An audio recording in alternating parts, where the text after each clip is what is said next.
And let's begin with a live look at Doppler radar as a storm system moves through Northern California. You see it right here. Some of the biggest impacts from this storm are happening as we speak. And this time, the biggest issue is not the rain, it's the wind this time that has people concerned. And today is a KCRA 3 weather alert day for good reason due to the potential for damaging wind. Well, the wind is strong in many areas right now. The concern is, of course, over the possibility of knocking down trees or taking out power in some areas. And we have live team coverage of tonight's weather. We start tonight with KCRA 3's chief meteorologist, Mark Finan.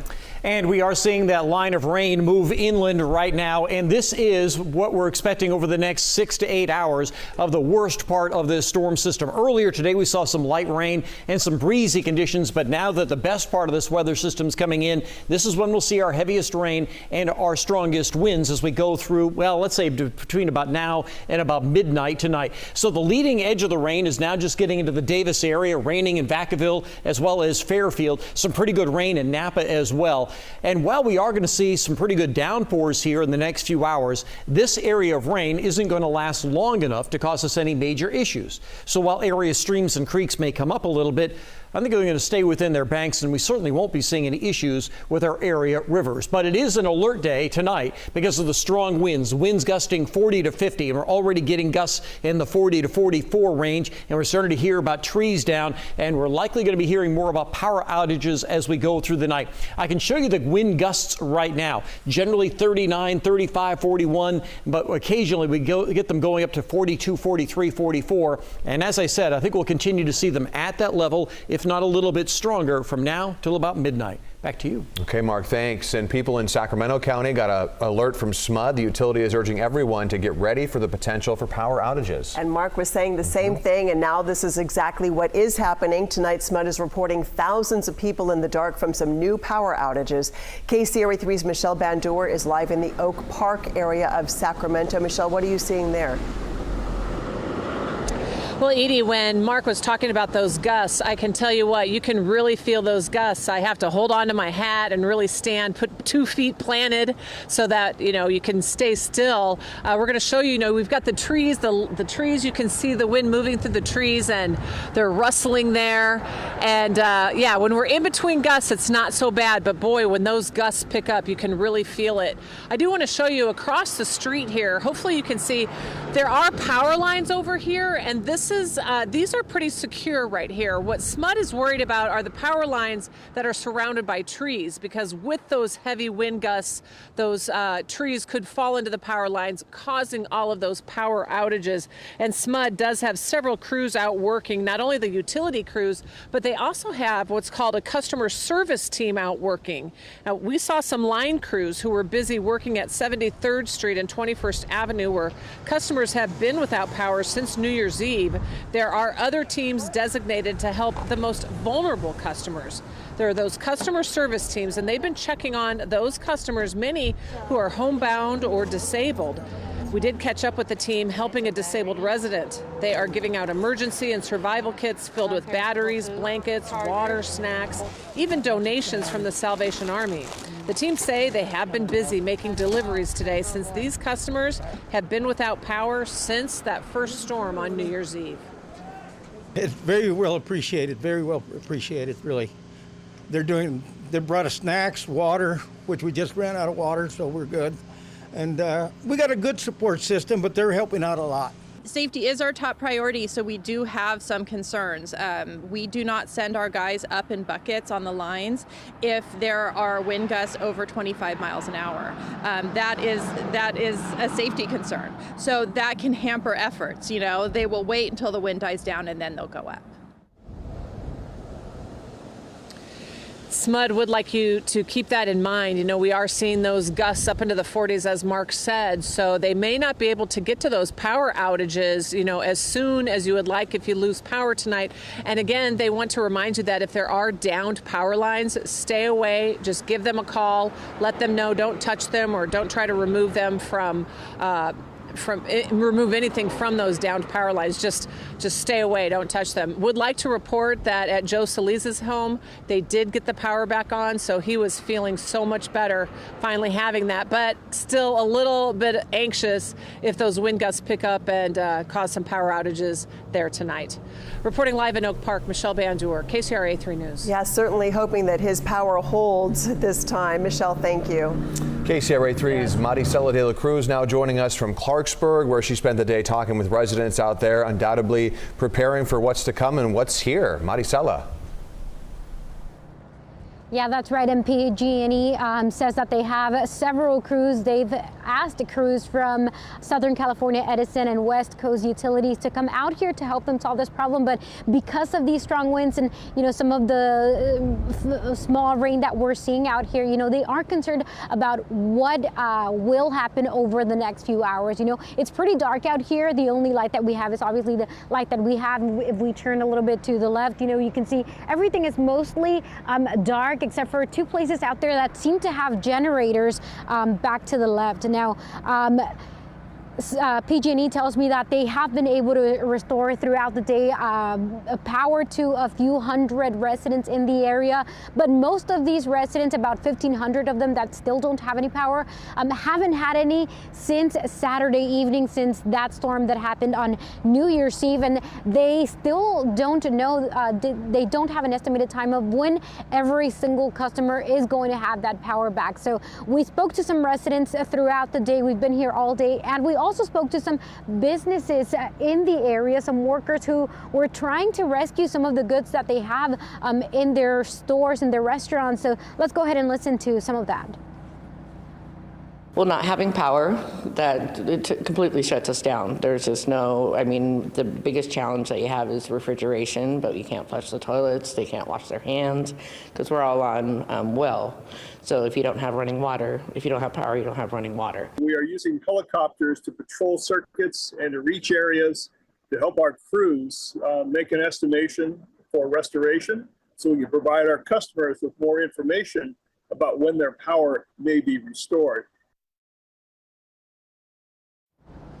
And depending on what happens tonight with those winds, with the down power lines and the down trees, that's going to determine how fast PG&E crews can access certain areas, certain flooded areas as well, to try to restore power to customers. In the meantime, they did tell us that they are setting up tomorrow at the Clarksburg Fire Department from 9 a.m. to 2 p.m. They're going to be answering questions from residents in the area, customers, about when they could possibly be getting their energy back, and also having a charging station for anybody who has to charge their phones and small electronics. We're live in Clarksburg. Maricela de la Cruz, KCRA 3 News. Yeah, we know those crews are working as fast and efficiently as possible. Maricela, thank you. And we go now to Chief Meteorologist Mark Finan with what is happening with those winds as we speak. Yeah, so as we've been talking about, tonight is the main part of what we've been looking at for the winds. Next 6-7 hours, something like that. Strong winds gusting 40 to 50 miles an hour, the possibility of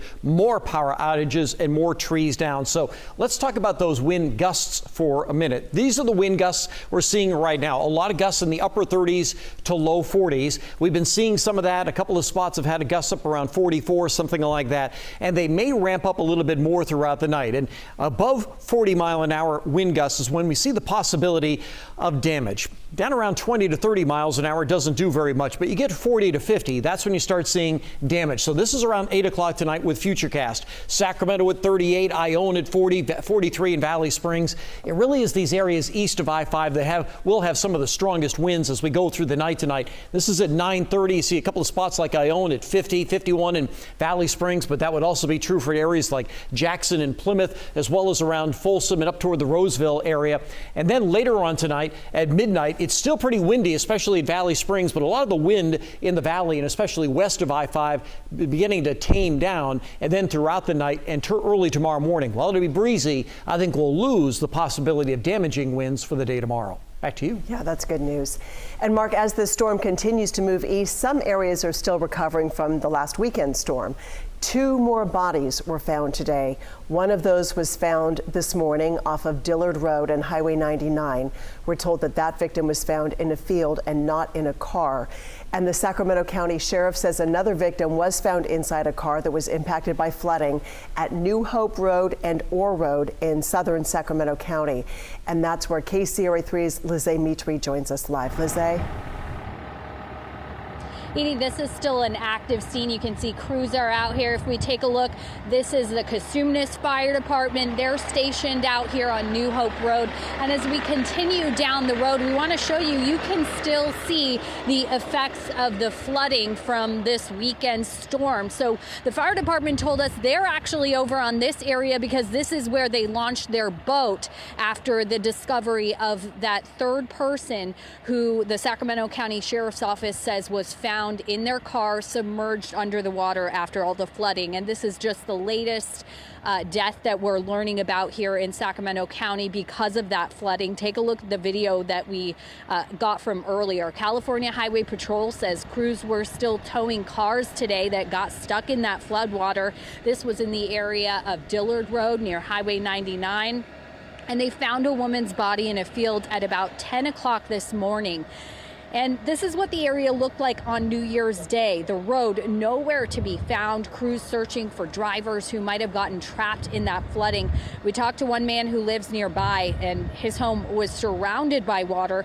He says he actually heard a man stuck in that flood water yelling, so he had to get help. There was 3 guys, emergency guys, that were actually wading through, and I think they were more or less checking the roads too and stuff. And when they got, I told them that, you know, there was a guy trapped down here, and then the helicopter was coming down, and they had a miraculous, helicopter rescue. And evidently that's what happened to the guy that was rescued with the helicopter, that he decided to get out of his car, and then he got swept away. And, luckily the trees were here, I guess, and so he had something to hang on to and notify somebody. Crews saved several people that day, but they also discovered a man who died. He was last seen driving through that area of Dillard Road and Highway 99, and his car was eventually found underwater. So now a total of 3 people that we're learning have died as a result of this flooding here in southern Sacramento County. At this point, authorities have not released the identities of any of these people. Live here in Sacramento County, Lizzie Mitri, KCRA 3 News. Lizzie, thank you.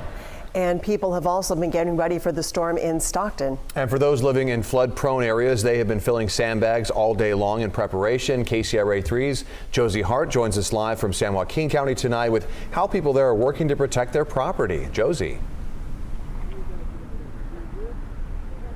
That's right. A lot of people who have lived through these power outs for the last few days say it hasn't been easy. A lot of them were left without food, water, or heat. And today, so many were left scrambling for a backup plan. More than 4,000 Stockton residents were still waiting for power restoration as of Tuesday. Today, we're told PG&E crews that worked around the clock to restore that power brought that number down to roughly 600, but city officials say there's still a possibility of power outs depending on the weather. And that's exactly what residents fear. We spoke with one man who says his power was just restored less than 24 hours ago after going a few days without it. He has 8 people living at home, many of them children under the age of 12, and says he had to go to great lengths just to keep his family fed. We took a long drive down to Fresno, found a generator someone was selling. Paid way too much for it, bought it, brought it down, so at least we got the freezers and refrigerators maintained. The city is urging everyone to keep an eye on their surroundings. One resident says he hopes community members will also look out for each other. Stay safe and make sure you'll always be okay.